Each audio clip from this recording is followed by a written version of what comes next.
March 26, 2010.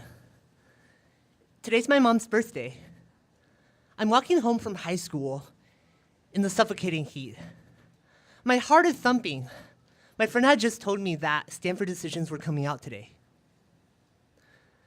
I get home. I'm sitting in front of the computer, frantically refreshing. It's the longest 30 minutes of my life.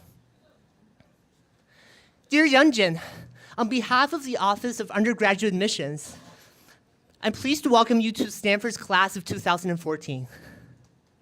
I got in. I did it. All these years of hard work had paid off. I'm going to be spending my next 4 years at my dream institution.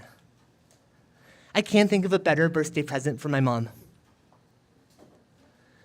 I came to Stanford as a freshman in fall 2010, full of dreams and aspirations.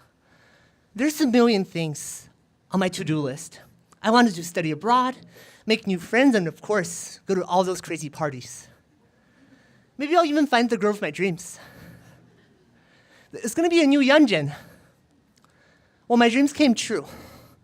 I was placed on the craziest floor of the craziest dorm, Arroyo.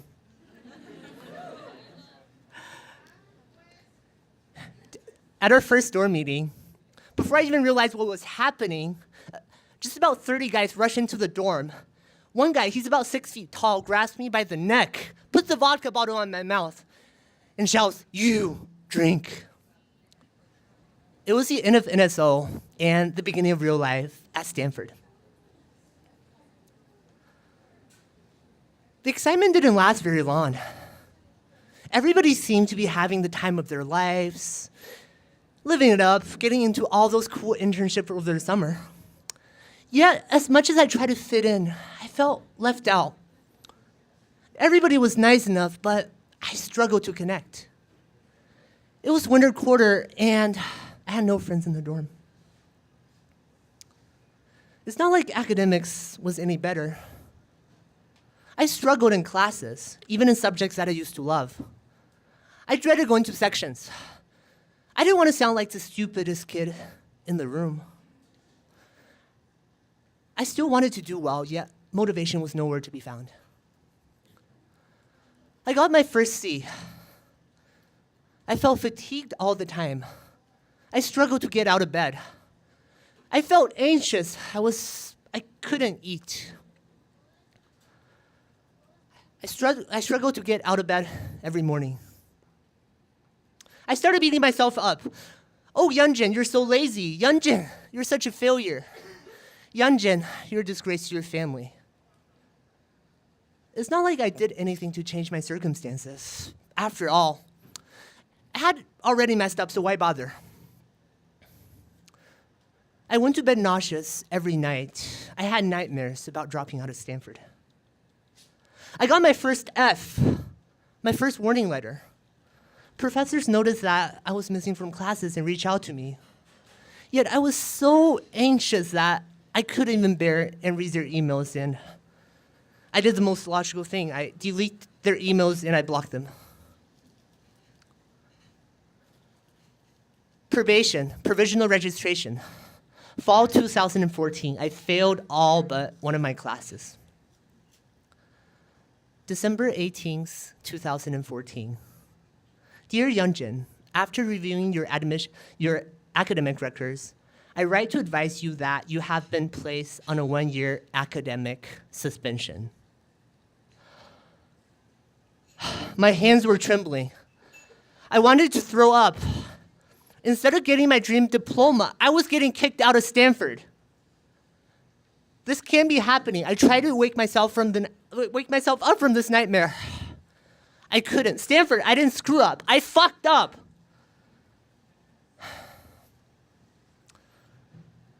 I was scared. I went into full survival mode.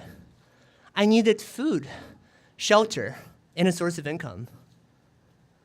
With my little savings, I found a room in East Palo Alto.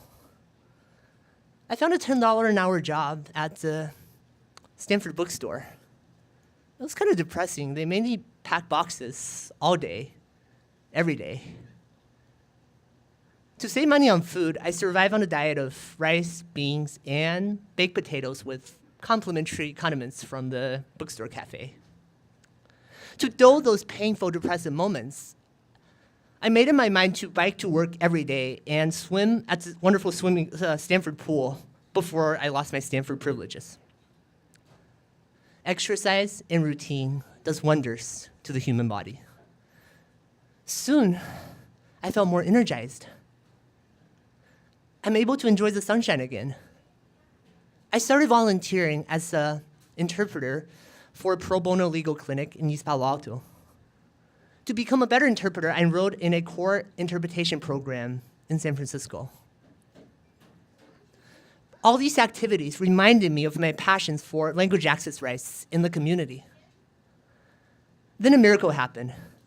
In February, a former professor reached out to me and asked me to become her course assistant for her class, a practicum in school and community interpreting.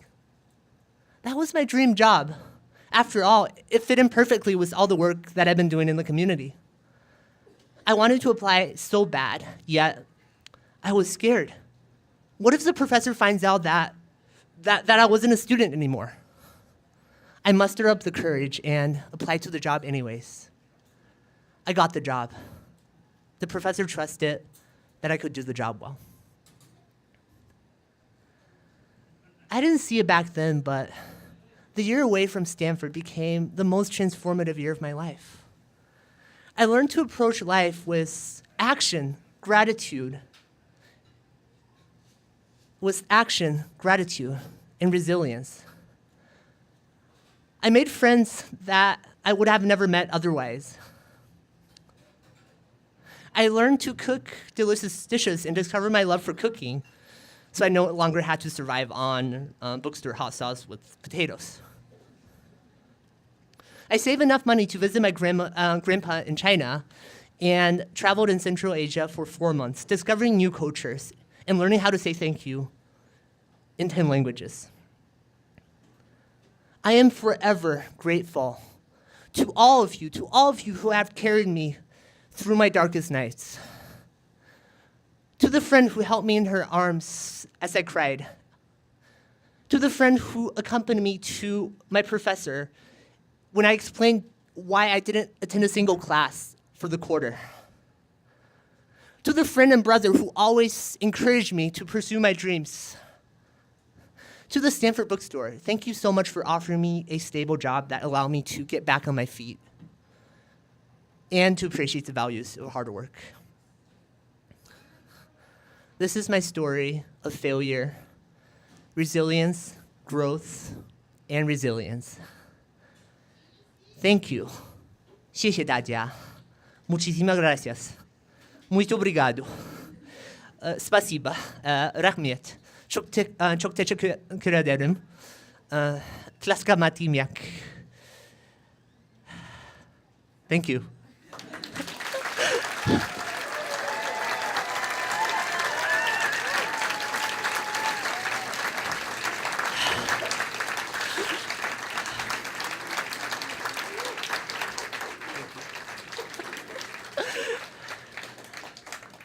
Thank you so much. And before I leave the stage, a final word of gratitude for Stanford University for offering me a full ride to the master's program in Latin American Studies for next year. Thank you.